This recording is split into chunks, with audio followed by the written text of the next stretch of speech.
Hello and welcome to TBI Fireside Chat. I'm delighted today to be joined by Julia Dick, consultant exec producer on Survivor. Julia is the winner of our Outstanding Contribution to Content Award at the Content Innovation Awards. So congratulations, Julia. We're going to be having a quick chat about some of your work on Survivor, some of the fantastic places you've been to, and all of the fantastic shows that you've helped to get onto screen. So thank you very much for joining us. How are you today? Thank you. Thanks for inviting me, and thank you very much for the award. I'm so chuffed. Thank you. Absolute pleasure. A very deserving winner. Now, Survivor is a long-standing format. We all know it. Wherever you are in the world, you'll have probably seen a couple of episodes of Survivor at least. You've been working on the show for, I think, 2 decades almost. Tell us how you started your sort of affiliation with the brand, and what's your earliest memory of the format, perhaps? Well, it's funny because I was thinking about this the other day. I remember how I came to join and how I came to consult on Survivor. Some friends of mine, ex-colleagues at MTV, had recommended me to Charlie. Charlie Parsons is the creator of the Survivor format. And so I went to meet with Charlie and talked about Survivor. He was telling me great passion and excitement about the format. And it was just so exciting, the idea that I might get to work with this fabulous show. And he said to me, could you just do some consultancy for 3 days and just come up with a plan of how this might go? And so I did that, presented back to him and the other owners of the format. And then they said, great, could you do 3 months consultancy? And then that was 20 years ago. And I was thinking about that and thinking I got so lucky. It's been amazing. And I was also thinking about the new next generation coming into the industry now. And it's such a tough time for everyone at the moment. And so many of us are freelancers. And I was thinking, hopefully that might be some kind of heartening story for those coming into the industry now and thinking, this is feeling very precarious. I'm a freelancer. I've just got a gig for 3 days. But you never know what might come of that 3 days. Sure. Yeah. Something to hang on to there. Perhaps it'd be interesting for us to hear about your data, pre-COVID at least, not 2020, but for the previous 19 years or so. Sort of what is your day to day? Because we see these beautiful locations and all of these, very active looking people on the show. But what does your sort of involvement and how do you, what do you do on the show? It's a really varied day or year for me. I get involved literally from A to Z of everything that's happening with the format, which I love. It's so exciting and interesting, and there's always something different and unexpected happening. It sort of breaks down across the project that I'll start at pitching stage. So I'll be talking to broadcasters and production companies about how it might work for them and their market and the dynamics of what's happening for them at any point in time. Because Survivor is a very flexible format. So we take a very sort of bespoke approach for every market and every season. We'll take the genius golden points of the format that we know are proven successes, really work, but then look at the dynamics in that market and put the two together and come up with that unique version each time. So that's the sort of start point of the process. Then obviously a deal needs to be agreed for the format agreement. So I'll work with the sales teams and they'll negotiate those deals and we'll work through that process. Then next point usually is the location. We've used about 60 different locations over the years for Survivor, and each production will want to go either join a hub or go and set up their own production, just one standalone production. So the next point is looking at all those locations and deciding which is going to be the best for them, which is going to really capture the imagination for their viewers. And then obviously putting them in touch with all the fabulous local production partners we have around the world and local fixers and setting that in motion. Then probably the next point is content, thinking about this particular season. It might be the next season on. So we've got so many very long running countries like the US where they've just broadcast their 40th season, or France or Sweden or any of the other long-running countries, they need a fresh twist. They need something new and exciting every season.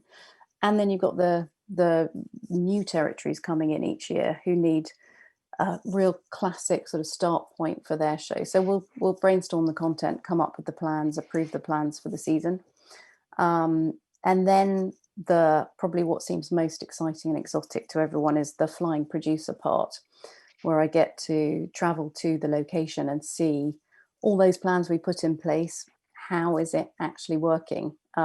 Is there any small tweaks we need to make? And learning, what's happened. Is there learning we can pass on to the rest of the Survivor community? And then we have the build to actual broadcast. So that's a very exciting period, and all the promotions and teasers and pulling everyone towards that first TX, and then covering the results and keeping a pace with what's happened, what's the reaction been from the viewers. Are the ratings great? Fortunately, they always are. So that's a fabulous, side to Survivor, that we have such a good track record of success. And then generally at the end of the year, it sort of culminates for me in publishing lots of materials for all our stakeholders and our Survivor community, covering off all that learning that's happened in a year with all the different productions. And so we can share that with everyone and move on to do it all again. Fantastic. Yeah, as you say, it sounds, perhaps on the surface it sounds very glamorous, but I imagine lots of hard work, lots of traveling, lots of sleepless nights trying to make sure that everything's sort of working in the right way that it should be, and especially with so many shows around the world. I mean, when you first came to the format, did you sort of expect it to be the hit that it's ended up becoming? I did, yeah. I was so excited when I first heard about the format, and when I started working with it, I really felt that it was already had a lot of momentum, but I felt this is going to be huge. But I'm naturally a very optimistic person, so there is that. But also I think it was realism as well, because I think it's such a flexible format. It has this genius format structure which drives the reality really well every time, but it also is this quite open framework to hang lots of different elements from, so you can take it and move it in different directions. And I think often my role has been problem solver. There's always little problems that come up, little nitty-gritties, but we could always solve them, because there's always a creative way to find a solution. And I think I saw all of that in the format as well, that we would always be able to move and change and adapt, and it could still work. And so I think you touched there on some of the elements perhaps that have helped the format's longevity. I mean, from someone who's sort of been involved with it throughout its life, pretty much, what are the sort of the standout points of the show that set it apart, but also the way that it's evolved sort of through the years? I think it's a very universal appeal. We've all sat in an office, or in our home offices, or on our bed with a laptop on our laps doing Zooms and thinking, oh, I'm so bored, I'm so fed up of this, and that image that always kind of pings to your mind when those dull moments is, oh, what if I was just on a tropical beach somewhere, no emails, no phone calls. So I think we all have that in us. So that element of escapism with Survivor, being taken away from normal humdrum of life, that's very universal. I think also the innovation, and part of that comes from the format itself, because it is different every single time. I'm sorry if I'm repeating myself and said that to you before, but it constantly surprises me. I've been doing it for so many years, but every single season there's different casts, there's different twists, there's different dynamics. It's always things happen that completely take you by surprise, and that's just me, so imagine how it is for the viewers. And so I think there's always that sense of there's something new happening, there's something unexpected, but it always delivers that. And then we also, I think, we've got many returning territories where, we might have tried in the early noughties, so maybe 2003, 2004, there was an iteration of the format, and perhaps because it was early in the reality genre, or perhaps because it was early in our learning of how to work with the format, it didn't work in a few markets. And then we've come back and it's worked phenomenally well. So probably Australia is a good example of that. We had a gap. We had a season in 2001, I think it was, then another in 2007. And we had this big gap, and we came back in probably around 2016 on 10. And it's been a huge success, a really fabulous show. And then that then knocks on to other territories that see that, and then they return to the format. So there's always this sort of constant evolution, which is fantastic. Okay. And I mean, obviously, you've worked on so many episodes and helped so many iterations of the format get made. You must have some interesting stories to tell. Are there any secrets that you can let us in on us in terms of sort of some of the shows, or some of maybe the near disasters? I don't know if you had a hurricane coming in at one point or something like that. Any secrets you can tell us? I can't tell you any secrets, can I? But you are very charmingly, so I better. Well, funnily enough, the other day I was looking through the original pitch document of Survivor, which fans would obviously love to see. This was the very start point of Survivor, and I noticed, and I hadn't picked up on this before, but I noticed in bold on the front page was the name of the format, and it was Survive ! And I thought, that's funny. I didn't sort of remember that, but yes, so it moved from Survive to Survivor. Interesting. Maybe another point that people often don't realize is that Survivor first launched in Sweden. That was in 97. I think often people associate it maybe with the start of the US show and think that was the start of the format.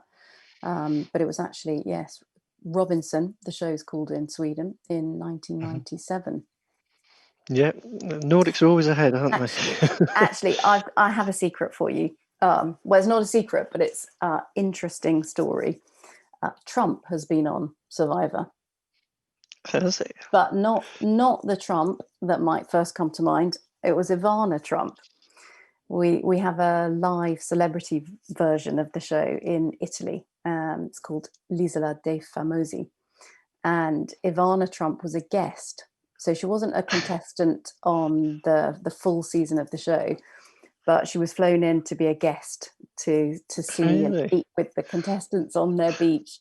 And she was amazing. She was so brave. She was dressed in this amazing, beautiful sequined evening dress and stilettos. And she got on a boat and was taken to the beach. All the other contestants were, wow, okay, Ivana Trump has come to us. And she jumped off the boat in her Jimmy Choos onto the beach, sunk into the sand, and said, hello, everyone. I've come for a sleepover. That is a good idea. I wasn't expecting that. Ivana Trump on Survivor. Excellent stuff. Good stuff. I think we're quickly running out of time, and there's a few more questions we're hoping to get through. I mean, a bit of a light-hearted one, but you've been working in some of the most beautiful destinations in the world. Where's your one or a couple of your favourite locations that the show's been to? That is a really tricky question. There are a few locations that have really white sand beaches, turquoise seas, and tiny, cute little islands. I really love those for that sort of quintessential Robinson Crusoe look, like the Cook Islands or Cayos Cochinos in Honduras. There's some beautiful ones like that. But then others I love because it's a bit like going home. We've got a location in the Philippines that we've used many times for many years. And the local community there have worked supporting Survivor productions for years. So I love going there because it's a bit like going home and seeing the people that you see every year for many years. Yeah, lots, to be honest. We could spend 20 minutes talking just about that. We'll do a feature on that in the magazine, definitely. And I mean, obviously 2020 has been a little bit unusual for Survivor, well, and for the world. How have you adapted sort of, on a Survivor level, and what's next for the show? What are we going to see, looking ahead? Let's look to 2021. Everyone's had enough of 2020. Yes. But what do we get? What are we going to see as well? Well, it was a very challenging year. Survivor's been very robust at coping with all sorts of challenges, but this was very tricky, the unpredictability of travel. So whilst we had amazing producers coming up with creative solutions and very rigorous processes for coping with everything that was thrown at us and making sure everything would be very safe, it was actually just getting to location and knowing that you could get to location, which was challenging. But obviously that's all settling down now, and plans are much more predictable. And so 2021 is definitely going to be a fabulous year. And actually already we know lots of exciting things that are happening. We've got new territories, we've got returning territories, and we've got one thing that actually came out of this terrible year was that we've got new locations, which is very exciting. Survivors used about 60 different locations over the years, but we now have even more new locations for next year. And I think this period of sort of sitting and being able to stop, pause the clock a bit and sit and think for a while has given lots of our amazingly creative producers time to come up with just amazing content plans and twists for their seasons next year. So I'm really excited about that. I think we'll see a lot of really intense gameplay in Survivor in 2021.